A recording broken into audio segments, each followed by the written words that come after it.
performance. You know, Jankos, he says it himself, he's like, yeah, still counts.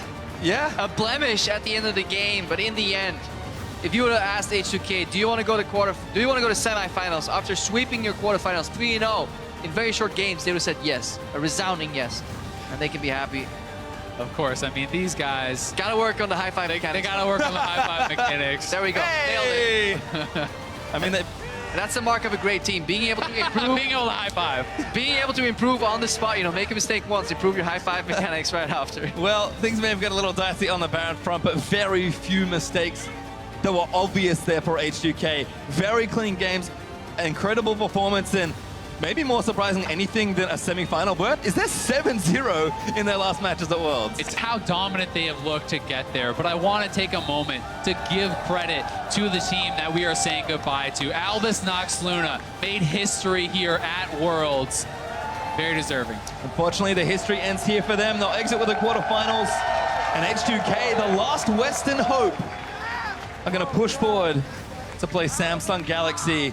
So much pressure riding on this team, but the expectations that people didn't have for them moving into this tournament have all been quelled. They are looking on fire. And you've got to say, this is the kind of performance that they needed to show for people to have hope for them against Samsung, right? They need to be on a tear. 7 straight wins. Can they put up a performance that could take down Samsung? That's going to be the question on everyone's mind. Yeah, and it's going to be a beautiful juxtaposition as well as they're readying up for the chant right here.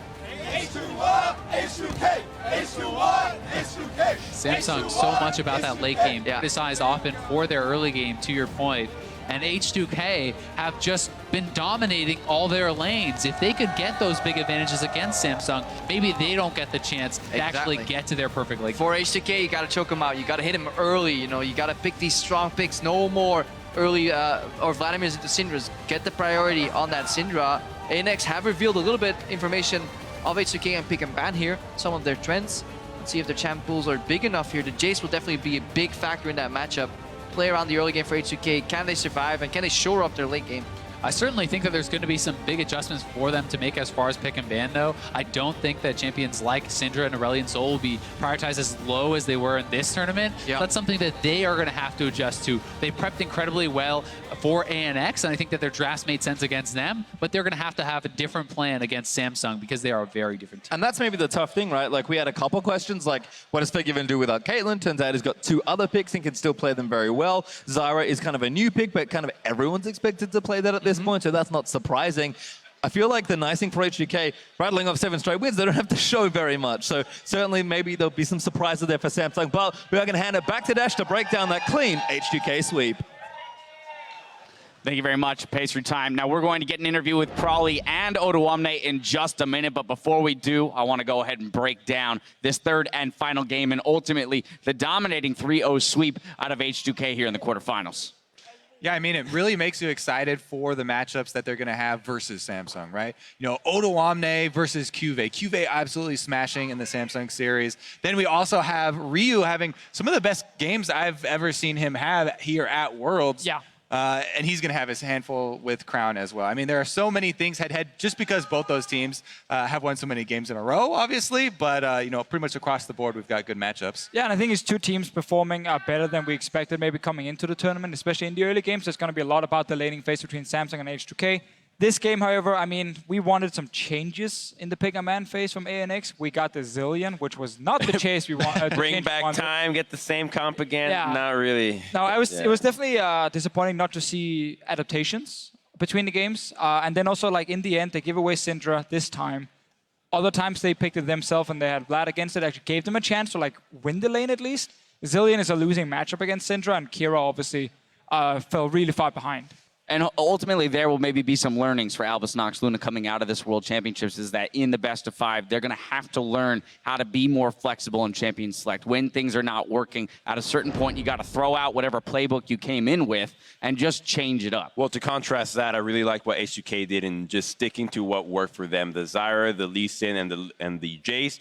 Just pick it over and over and over. If it wins you the game, it allows you to really save a lot of strategy for your upcoming match, which you know is going to be more important. I mean, honestly, they were very confident coming into this. with good reasons for it. And I think that it's going to make that matchup that much more exciting because we haven't even seen what they have prepared in the off time. And while it was a dominating victory, early game for H2K, once again, let's go ahead and take a look at another play that broke ANX's back here, handing H2K the series, presented to you by Acer. Down in the bot lane here, once again, ANX still never saying die, as is their moniker here. They come in, but unfortunately, H2K already prepped for it. Yeah, never say die, but they will be doing so.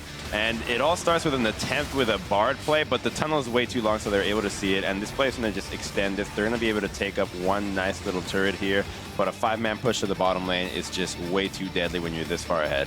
It kind of showed the game, you know. ANX were trying to find ganks and skirmishes. H2K were running as a team most of the time, had really good vision. They actually knew where people were going to engage. I think I saw one mistake from H2K in the early game. That was Vander Forgiven pushing up too far after their jungler had already left. Something they have done before. And then obviously later in the game, we had some of these Barons again. And yeah, they're really far ahead. I'm sure the players are losing a bit of focus because, again, they have such a massive goal lead. They're kind of just running around and trying to kill people left and right. But the Baron calls, they have to be spot on if you're going to beat a Korean team. Definitely agree with that. And the other thing, too, is that, you know, the comp that H2K keeps on running here with a bunch of winning lanes looks super good and can snowball really well. But you have to worry about if some of these early plays don't work out, you know, then we get to see some more, you know, flexibility. And I think the cool thing about that comp actually is the fact that we saw something very similar out of Rox yesterday with the Zyra, the Jace, and the Lee Sin, that because they're on opposite sides of the bracket, you have to imagine that these teams have been playing against each other, which means that that's a really good practice partner for both of them, very similar styles. And if we saw how Rox demolished EDG yesterday, that might mean that the matchup we have with Samsung against H2K could be a lot closer than we expect. All right, well, we've got an interview ready with tonight's qualified semifinalists, so let's hand it off to Shox. Thank you very much. Indeed, joined here by H2K's coach Prolly, as well as the top laner Odoamne. So first up, congratulations, fantastic performance here. Before we get into your performance, I do want to ask you about kind of your strategy and your mentality going in. ANX was the underdogs, but it did seem that you guys gave them the proper amount of respect with banning out the brand and their power picks. How do you think they've performed, and how do you think you guys have performed overall? Well, ANX's best strategy is the fact that they have a lot of weird picks that you have to ban out. You can't really pick it away from them. And then the second big strength they have is they don't really give up. And that might sound weird, but a lot of teams, if you're 10K gold up, like we were, they would crumble and die. But ANX is fighting like the game is even, so it's really hard to actually close on them, and that's actually a really good quality in a team. Yeah, that also seemed like it in a couple of games. Even though you guys were far ahead, you still had to fight for those victories. Odoamne, how do you look back on your performance? You've received a lot of praise from a lot of people so far. I don't know if you read all of that, and you had an amazing series. How does that affect you, and how does that give you confidence going further? Well, so far, coming through the groups, I started playing a lot better in the second week. So I think that kind of carried into my mentality and into scrims and into today's series. And I think today's series will motivate me even more to play better into the semis. So I think and I hope that I will play a lot better than I did today. All right, we will see if that happens. Before we talk more about that semifinal, he already played really good, don't you agree? Yeah, he's just being super humble. But I mean, to his credit, we used to do 1v1s a lot, and I could win. But now every time we do 1v1, I get stomped. So yeah, he's getting better.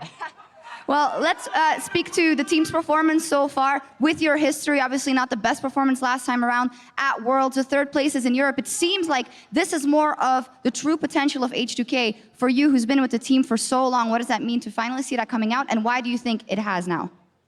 Man, it took you guys long enough, Odo.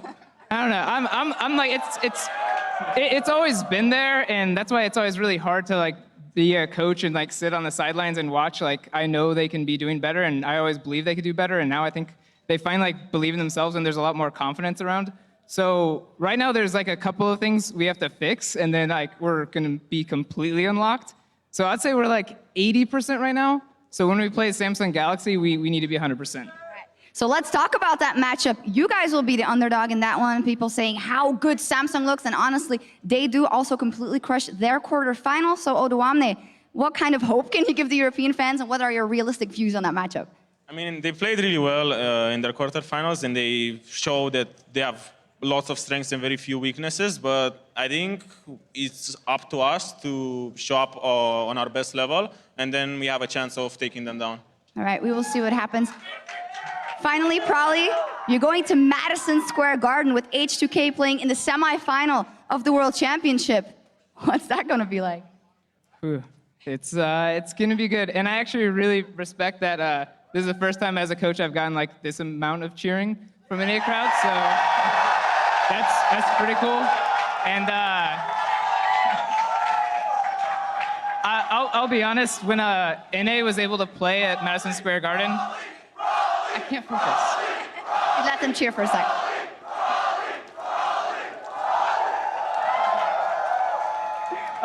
When NA got to play at Madison Square Garden earlier, I was actually super, super jealous of them. So this has been kind of a goal. Like, I want to go to Madison Square Garden and play. So I'm actually really proud of these guys for stepping up and showing up so we can go there. Odo, final thing you want to say about that? I mean, this has been a great theater to play at. Now you get to go to Madison Square Garden. Pretty cool. I mean, it's cool, but Prolly just cries every night before he goes to sleep that he wants to go to Madison Square Garden. So we just decided to just play well and just get him to Madison Square Garden so he stops crying for once. All right, well, there we go. Always a lot of fun in the interview. Congratulations. We'll see you guys at Madison Square Garden. And Dash is going to close out the day from Chicago for the last time.